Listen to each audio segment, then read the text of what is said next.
So tila inuulan nga po ngayon ng matinding pambabatikos ang undefeated knockout artist na si Gervonta Tank Davis.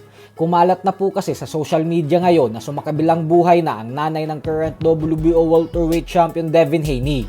Bagamat hindi pa kinukumpirma at naglalabas ng statement ang buong pamilya ni Haney patungkol sa pagkawala ng kanyang ina, ay nakumpirma ito ng Yahoo matapos mag-post ng matalik na kaibigan ni Haney sa Instagram ng mensahe bilang pakikiramay kay Haney.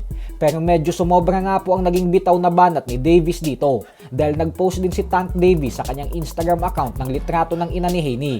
At imbes na makiramay ito, ay tila pinagtripan niya pa ito. Ayon kay Davis ay ginaya lang daw ng nanay ni Haney ang ginagawa ng kanyang anak at yan ay ang matulog. Bukod dyan ay pinasigundahan pa ito ni Davis ng isa pang post at sinabing ang bilis daw ng karma kasi parang kailan lang umano ay kung ano-anong masasamang bagay ang sinasabi ni Haney sa kanyang nanay. Tapos ilang linggo lang umano matapos nitong banata ng kanyang ina ay namaalam na ang mismong nanay ni Haney. So sa madaling salita ay gumaganti lang si Davis dahil naunang binastos ni Haney ang nanay niya. Pero ganun pa man ay ayon naman sa mga fans ay hindi na daw dapat itong ginawa pa ni Davis kasi buhay pa naman daw ang nanay niya kumpara umano kay Haney na pumanaw na kahapon. Habang may mga nagtatanggol naman kay Davis at sinabing kung hindi lang daw sana bumanat noon si Haney sa nanay ni Davis ay hindi naman daw sana ito gagawin ni Davis. Kaya naman kayo na lang pong humusga dyan kung sino sa palagay nyo ang may mas matinding pagkakamali sa dalawa. Sa kabilang banda naman mga idol ay ibinida naman nga po ng bagong WBA welterweight world champion Teofimo Lopez ang ating pambansang kamao Manny Pacquiao matapos itong sabihin na isang legendary fighter at all-time great si Pacman. Giit ni Lopez na si Pacquiao daw ang nagbigay ng inspirasyon sa henerasyon nila upang magpursige at mangarap na maging world champion. Bukod dyan ay si Pacquiao din umano ang isa sa mga dahilan kung bakit nanatiling buhay ang sport ng boxing.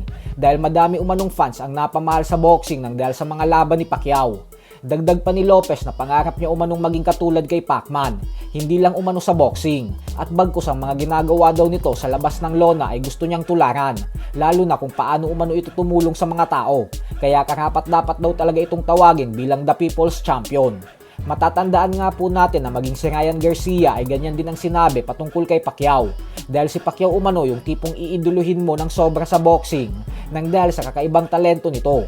Pero mas lalo mo umano itong hahangaan pag nakita mo na kung ano ang mga ginagawa at ibinibigay niyang tulong sa mga tao. Samantala, kasado na nga po ang laban ng BKB Super Welterweight World Champion na si Rolando D kung saan nakatakda itong dumayo sa England sa October 10 upang depensahan ng kanyang titulo laban sa BKB Hall of Famer and legend na si Scott McHugh. Kaya naman suportahan at ipagdasal po natin na sana ay makuha ng ating pambato ang tagumpay. Nang sa ganon ay uuwi siya ng Pilipinas na siya pa din ang kampyon. So hanggang dito na lang po muna tayo mga idol. Sports Talk PH, kakaiba ang laban ng